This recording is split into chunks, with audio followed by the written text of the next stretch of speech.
श्री शिवाय नमस्तुभ्यम। आप सभी शिव भक्तों को मेरा प्रणाम। हर हर महादेव। 15 जनवरी को महाराष्ट्र के परभणी में गुरुजी पंडित प्रदीप जी मिश्रा द्वारा वाची जा रही 5 दिवसीय श्रीमद चंद्रभागा शिव महापुराण के कथा की तीसरे दिन की कथा आज पूर्ण हो चुकी है। आज की कथा में गुरुजी ने बहुत सारी अच्छी जानकारी तथा उपयोगी उपायों का वर्णन किए हैं। साथ ही आज की कथा में गुरुजी ने अपना शॉल एक भक्त को दे दिया। आखिर क्या किया था उस भक्त ने जो गुरुजी ने अपना शॉल उसे दे दिया? गुरुजी द्वारा बताए गए शिव महापुराण की जानकारियों को अपने जीवन में उतार कर आप महादेव के करीब चले जाते हो और उनके द्वारा बताए गए उपायों को करके आप महादेव की कृपा प्राप्त कर अपने जीवन की सारी समस्याओं को दूर कर सकते हो। इस बार माँ चंद्रभागा शिव महापुराण की कथा 4 बजे से 7 बजे तक हो रही है प्रदोष काल के समय में। अगर किसी कारण से आप आज की कथा नहीं सुन पाए तो आपको आज की कथा में गुरुजी द्वारा बताए गए उपायों और उपयोगी जानकारी इस छोटे से वीडियो से मिल जाएगी। इस छोटे से वीडियो से आपको आज की कथा का रसवादन करने का फल भी प्राप्त हो जाएगा। साथ ही कल माघ के सोमवार को फल प्राप्त करने के लिए, मनोकामना पूर्ति, रोग मुक्ति के लिए हम आपको गुरुजी के द्वारा बताए गए सोमवार के 3 महा उपायों का वर्णन करेंगे। हाँ, अगर आप हमारे चैनल पर नए हो तो आप हमारे चैनल को सब्सक्राइब कर ले सकते हैं ताकि आगे भी आपको गुरुजी द्वारा बताए गए उपाय और अन्य विशेष बातों की जानकारी ऐसे ही मिलती रहे। तो चलिए वीडियो को शुरू करते हैं। कथा के शुरू में गुरुजी ने बताया कि अगर सद्गुरु सही और सच्चा है तो दुनिया में सद्गुरु और माँ ही ऐसे होते हैं जो आपका चेहरा, आपका मात्र मुख देखकर समझ जाते हैं कि आपको क्या तकलीफ है, क्या परेशानी है।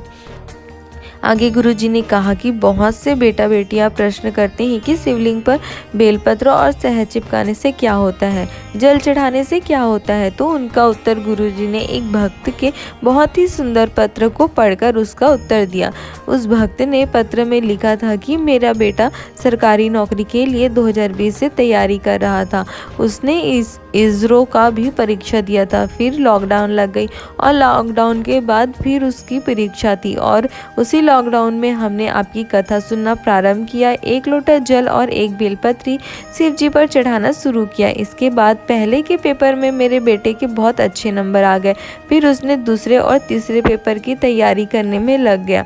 हमने पशुपति व्रत भी किया और साथ ही 1 लोटा जल रोज शिव जी पर चढ़ाना चालू किया। इसके बाद मेरा बेटा दूसरे और तीसरे दोनों परीक्षा में पास हो गया। इतना ही नहीं, मेरे बेटे का ऑल इंडिया रैंक 3रे नंबर में आया और मेरे बेटे की इसरो में सरकारी नौकरी लग गई और उसी का आभार व्यक्त करने में आज इस शिव महापुराण के कथा पंडाल में आई हूँ। फिर गुरुजी ने उस बालक को व्यासपीठ पर बुलाया और उस बालक को उसकी सफलता और उसकी मेहनत तथा भोलेनाथ पर विश्वास को देखते हुए उन्होंने उस बच्चे की कामयाबी के लिए अपने आशीर्वाद के रूप में अपना शॉल उस बालक को दिया तथा जजमान सांसद जी महोदय को भी व्यासपीठ पर बुलाकर उस बालक की सफलता तथा पूरे भारत में महाराष्ट्र का नाम ऊंचा करने के लिए उसे हार भेंट करवाए।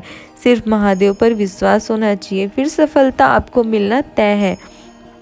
चाहे आप जिस भी चीज़ की चाह रखते हो, किसी व्यापार की, किसी नौकरी की या किसी भी चीज़ की, अपनी मेहनत के साथ साथ भोलेनाथ का आशीर्वाद प्राप्त करने के लिए आप रोज शिव जी पर 1 लोटा जल चढ़ाते रहो, उस पर विश्वास रखे रहो। मेरा महादेव आपको सब कुछ दे देगा। आगे गुरुजी ने बताया कि कई बेटियां उनसे प्रश्न करते हैं कि जब हम मंदिर जाते हैं तो हमारे परिधान, हमारे कपड़े को देखकर कुछ लोग हंसते हैं। जैसे हमको स्कूल कॉलेज नहीं जाना रहता है तो हम जींस पहन के ही शिव जी पर जल चढ़ाने के लिए शिव मंदिर पहुंच जाते, तो कुछ लोग हमें देखकर, हमारे कपड़े को देखकर हंसते हैं। तो क्या हमें मंदिर के लिए अलग कपड़ा पहने या फिर कोचिंग के लिए या कॉलेज जाने के लिए अलग कपड़ा पहने? ऐसे में तो बहुत समय लग जाता है, तो हम किस प्रकार के कपड़े पहने? तो उस बेटी के प्रश्न का उत्तर देते हुए गुरुजी ने कहा कि भोलेनाथ वहाँ आपके कपड़े देखने के लिए नहीं बैठे हैं, वो सिर्फ आपका मन देखने के लिए वहाँ बैठे हैं। उन्हें आपके मन, आपके हृदय, आपके चित्त, आपके दिल से मतलब है, आपके कपड़ों से नहीं।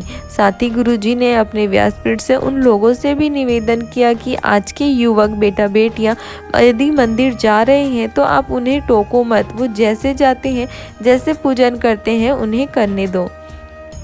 आगे गुरुजी ने कहा कि अगर आप शिव जी के मंदिर गए हो और शिव जी पर एक लोटा जल चढ़ाया है, भजन कीर्तन नाम जाप मंत्र जाप किया है, या फिर आप लोटा भर जल नहीं भी चढ़ाया है, शिवलिंग का मात्र दर्शन भी कर लिए हैं, और अगर आपने स्पर्श भी नहीं किया है, सिर्फ दूर से खड़े होकर ही शिव जी को प्रणाम कर लिया है, तो उससे भी आपको शिव तत्व प्राप्त हो जाता है। और भोलेनाथ आपकी झोली कभी खाली नहीं होने देते। मेरे भोले भंडारी तो भोले हैं, उन्हें आप दिखावा करके नहीं, अपने भोलेपन से, अपने हृदय से, मन से, चित्त से एक बार याद कर उनका स्मरण कर भी अपना बना सकते हो। फिर भोलेनाथ आपको सब प्रदान कर देते हैं, आपको कभी कष्ट नहीं होने देते। आगे गुरुजी ने कहा कि इस दुनिया में बहुत कम लोग होते हैं जो आपको काम क्रोध आसक्ति वासना से दूर ले जाते हैं, और ऐसे लोग कभी भी आपको गलत नहीं बताते, ना ही आपको कभी गलत रास्ते पर जाने देते हैं। वे लोग होते हैं आपके माता पिता भाई और बहन, जो आपको जीवन में हमेशा सही राह दिखाते हैं, आपके अच्छे के बारे में सोचते हैं बिना किसी स्वार्थ के। आगे गुरुजी ने बताया कि वक्ता समझाए और तुम समझ जाओ तो इसमें श्रेष्ठता है, और अगर आपने वक्ता की नहीं सुनी और फिर बाद में वक्त ने आपको समझाया तो आपको रो रो कर समझना पड़ेगा। इसलिए आपको अपने गुरु की, अपने माता पिता की जो आपको सही बात समझाए उसे समझना चाहिए, उसे मजाक में नहीं लेना चाहिए। नहीं तो जब आपको वक्त समझाएगा तो आपको बहुत कष्ट होगा, तकलीफ होगी। अर्थात अगर आपको कोई सही मार्ग सत्मार्ग बता रहा है तो उसको आपको जरूर सुननी चाहिए और अपने जीवन में उसे उतारना चाहिए। कथा में आगे गुरुजी ने कहा कि हमें जल का सदुपयोग करना चाहिए, उसे व्यर्थ नहीं बहाना चाहिए, प्रकृति का सदुपयोग करना चाहिए, वृक्षारोपण करना चाहिए, क्योंकि गरुड़ पुराण में लिखा है कि 84 लाख योनि में सबसे पहली योनि मछली की ही होती है। आगे गुरुजी ने कहा कि नारी की शोभा सोना चांदी हीरे मोती महंगे जेवरात से नहीं होती, बल्कि नारी की असली शोभा तो उसकी मर्यादा से होती है। उसकी मर्यादा ही उसकी सबसे बड़ी गहना होती है। आगे गुरुजी ने बताया कि अगर पति पत्नी का संबंध टूट रहा हो, बात तलाक तक जा रही हो, तो उनके माता पिता से गुरुजी ने अपने व्यासपीठ से निवेदन किया कि आप अपने बेटे बेटियों को जोड़ने का प्रयास करो, इनके बीच जहर घोलने का प्रयास मत करो, उनको बढ़ावा मत दो। लड़का लड़की के माता पिता को समझाना चाहिए, इसमें ही जीवन का आनंद है। गुरुजी ने बताया कि आज के समय में 50% शादियाँ ही सही हैं और बची हुई 50% शादियाँ अदालत में चल रही है, उन्हें टूटने से बचाना चाहिए। यह कोई 1-2 साल की बात नहीं होती है, यह जन्म जन्म का रिश्ता होता है। कल है 16 जनवरी 2023 माघ का सोमवार। तो अब हम आपको माघ के सोमवार को आपको महादेव को अपनी मनोकामना पूर्ति के लिए, रोग मुक्ति के लिए, महादेव को प्रसन्न करने के लिए आपको कौन कौन से उपाय करने चाहिए वो आपको बताएंगे। साथ ही अगर आपने माता पार्वती के सभी रूपों का दर्शन नहीं किए हैं तो आपने उनका आशीर्वाद प्राप्त नहीं किए हैं तो कल आप माता पार्वती के सभी रूपों का आशीर्वाद भी प्राप्त कर सकते हैं। कल है माँ का सोमवार, इससे अच्छा दिन आपको और नहीं मिलेगा। कल आप जब कोई भी उपाय करने के लिए या शिव जी पर जल चढ़ाने जाएं तो एक बेलपत्र लेकर आप जरूर जाना।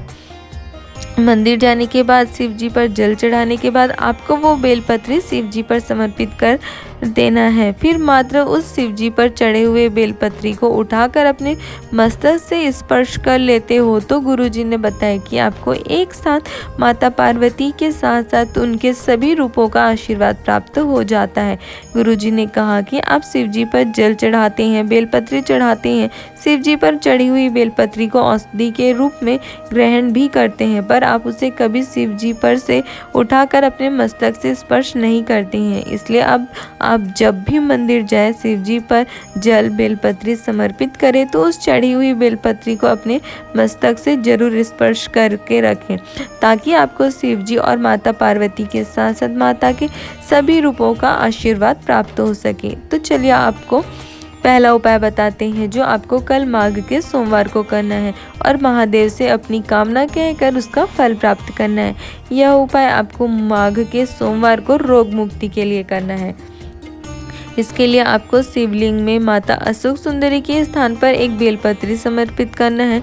बेलपत्री इस प्रकार समर्पित करना है कि बेलपत्री के डंडी वाले भाग का मुख जलाधारी की ओर होना चाहिए और पत्ती वाले भाग का मुख शिव जी की ओर। फिर आपको उस बेलपत्री के बीच वाली पत्ती पर 1 लोटा जल समर्पित करना है और जल समर्पित करते हुए आपको श्री शिवाय नमस्तुभ्यं मंत्र का जाप करना है।